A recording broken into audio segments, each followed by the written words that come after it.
Hello mga kakusina, good morning. For today's video is magluluto tayo ng tortang dilis na lasang manok. So ayan.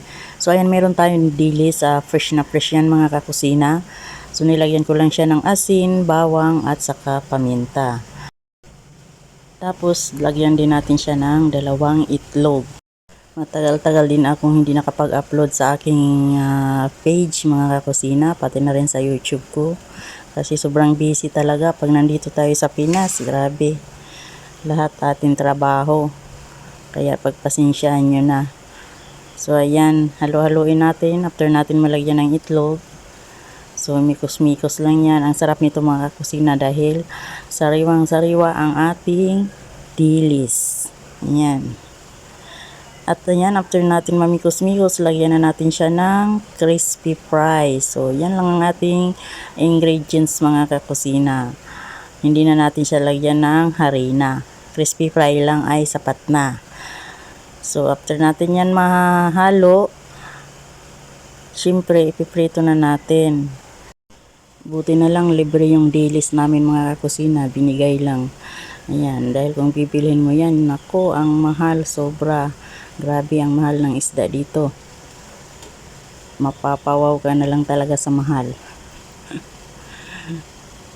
Kaya ayan, puti na lang may nagbibigay sa atin ng ulam. Ayan, libre na. Yung binili lang natin ay yung mga pampalasa.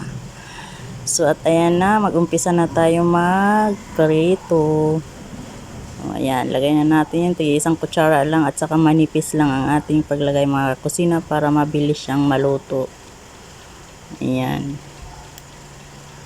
At syempre mainit na yung ating mantika bago natin ilagay para siya hindi didikit sa ating kawali. So ayan na, after nyan babaliktarin lang natin hanggang na golden brown ang magkabilaan. O ayan, diba, ayan na. Tapos sausaw natin sa suka na maanghang.